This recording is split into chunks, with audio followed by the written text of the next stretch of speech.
এই মাস, এই চলতি মাসটা ফেব্রুয়ারি মাস, এর মধ্যে একটা রাত 21শে ফেব্রুয়ারিও গেছে, সেটা ভাষা আন্দোলনের শহীদ দিবস, তাই না?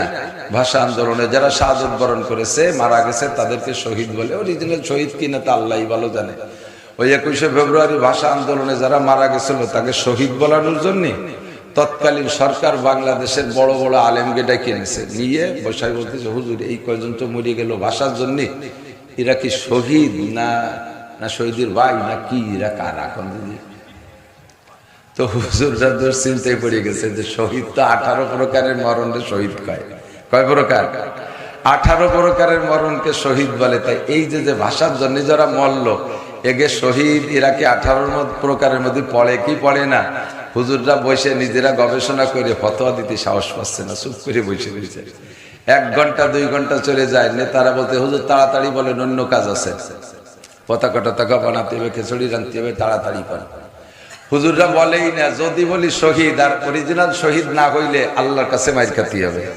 আর এই জায়গা যদি বলি যে না এরা শহীদ না, তাহলে নেতারা ধরে অ্যারেস্ট করবে রাজাকার কইয়ে। একদিকে আল্লাহর কাছে স্বৈরাচার হবো, আর একদিকে এগে কাছে রাজাকার হবো, যাবো কোন দিক? বয়তে চুপ করে বসে রয়েছে। এর মধ্যে ওই নেতাদের মধ্যে একজন শিখে দিয়েছে, হুজুর কি কর না, একটা কিছু কর, কি কবো বুঝতে পারতেছি না। আপনাদের কাছে তো শুনছি যারা শহীদ হয় তাদের লাশ মাটিতে পচে না, তো যে কয়জনের নামে শহীদ ফতোয়া দেওয়ার জন্য আপনাদের বিরক্ত করতেছে, ওরা তো 3 মাস আগে চলে গেছে, ওকে মাটি দেওয়া হয়েছে। একটু বলেন যে দুটো কবর খুঁজে দাও, পসলি শহীদ, শহীদ না না পসলি শহীদ?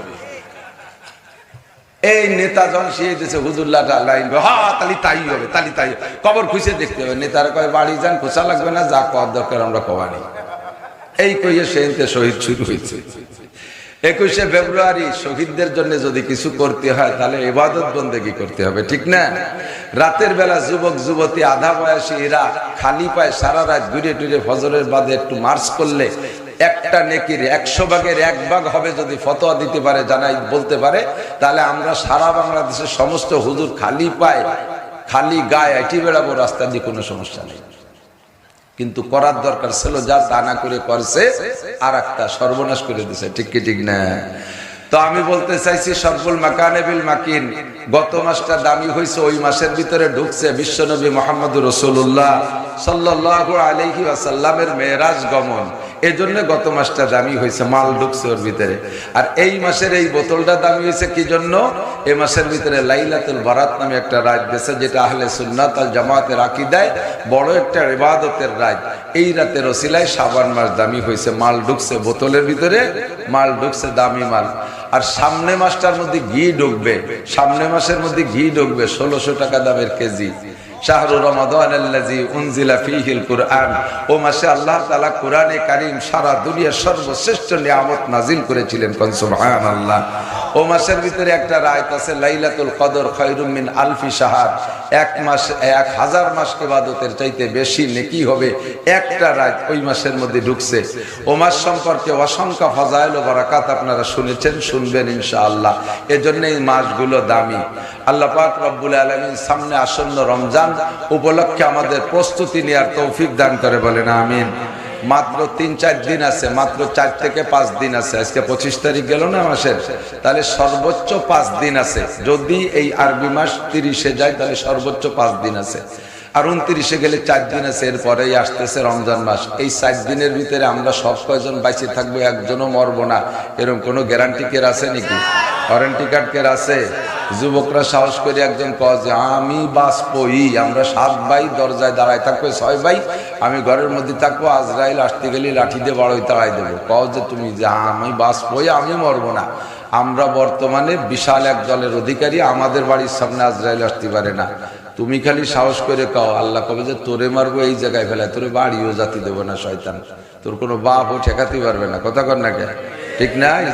জালুহুম লা ইস্তাখিরুনা সাআতান ওয়া লা ইস্তাকদিমুন, মরণ এসে গেলে কোনো বাহাদুরি চলে না।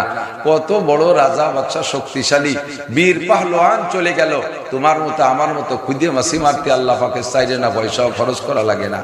কাজে এই 4 দিনও আমরা বড় সন্দেহের মধ্যে আসি, বিদায় দোয়া করতে থাকি, আল্লাহ গত রমজানের তো প্রায় 15-11 মাস তুমি বাঁচাই রাখছো, এটাই নিটুনি, আর মাত্র 4-5টা দিন আছে, এর মধ্যে তুমি কোনো আপদ বালাই দিও না, আমাদের একটু রমজান মাসে পৌঁছাই দাও। জোরে কানা আমিন। এর জন্য একটা আরবিতে আমরা দোয়া হয়তো পড়েছেন কেউ জীবনে দুই একবার, না পড়লে একটাবার পড়ে নেই। এই 7 দিনের জন্য দোয়া হয়ে যাক, আল্লাহুম্মা বারিক লানা ফি রজাবা ওয়া শাবান ওয়া বাল্লিগনা রমাদান। আল্লাহ রজব ও শাবানের যত বরকত সব আমাদেরকে দান করো। মেহেরবানি করে আমাদেরকে একটু রমজান মাসে পৌঁছাইয়া দাও। মেহেরবানি করে রমজানে পৌঁছে, বলবেন না? যারা রোজা থান নিয়ত নাই তারা চিনতেছেন না, 2 মাস পরে হলে ভালো হতো রমজান। আমরা রমজানে রোজা রাখবো না? কি কয়, রাখবেন না? রমজানে রোজা রাখবো। রোজার সাথে কোনো ইনশাআল্লাহ নাই। এত ইনশাআল্লাহ বুঝলাম, ইনশাআল্লাহ বলতে বলতে জাগা বোঝে না, তাও কয়। অনেক সময় আমাকে আলেম ওলামারা, আমি স্টেজে বসে, আমরা বক্তারা কয় ইনশাআল্লাহ আমাদের প্রধান বক্তা স্টেজে বসে আছেন, ইনশাআল্লাহ আমাদের প্রধান বক্তা স্টেজে পৌঁছে গেছেন। এ জায়গায় ইনশাআল্লাহ না, মাশাআল্লাহ, আলহামদুলিল্লাহ। যা সামনে হবে তার জন্য ইনশাআল্লাহ, 1 সেকেন্ড পরে হবে তার জন্য ইনশাআল্লাহ। যা বর্তমানে আছে মাশাআল্লাহ আলহামদুলিল্লাহ, বিগতে চলে গেছে মাশাআল্লাহ আলহামদুলিল্লাহ, সামনে যেটা হবে। বাকি কোন ফরজ ইবাদত করবেন বিলাই ওয়াদা করবেন, এই ফরজ ইবাদতের সাথে কোনো ইনশাআল্লাহ নাই। বুঝে নিতে হবে প্রাথমিকভাবে। ফরজ ধরবেন এই ব্যাপারে ইনশাআল্লাহ নাই। ইনশাআল্লাহ কোন জায়গায় একটু বলে দেব। আর কোন হারাম কাজ ছেড়ে দেবেন, তওবা করবেন, এই তওবার সাথে ইনশাআল্লাহ লাগাইলে তওবা হবে না। ইনশাআল্লাহ জিনা করব না, এতে আপনার তওবা হয় নাই। ইনশাআল্লাহ মদ গাঁজা খাবো না, তওবা হয় নাই। ইনশাআল্লাহ সুদ ঘুষ খাবো না, তওবা হয় না। ইনশাআল্লাহ বিড়ি সিগারেট খাবো না, তওবা হয় নাই। ইনশাআল্লাহ আর কোনোদিন গান শুনবো না, তওবা হয় নাই, এটা তওবা হয় নাই। জিনা করবই না, এই জায়গার সাথে কোনো ইনশাআল্লাহ নাই। চুরি করবই না, অন্যায় করবই না, এর সাথে কোনো ইনশাআল্লাহ নাই। আর ফরজ ওয়াজিব সুন্নাত ইবাদতের প্রতিজ্ঞা করেছেন ধরবেন, এই ইবাদতের সাথে ইনশাআল্লাহ নাই। ইনশাআল্লাহর জায়গা আলাদা।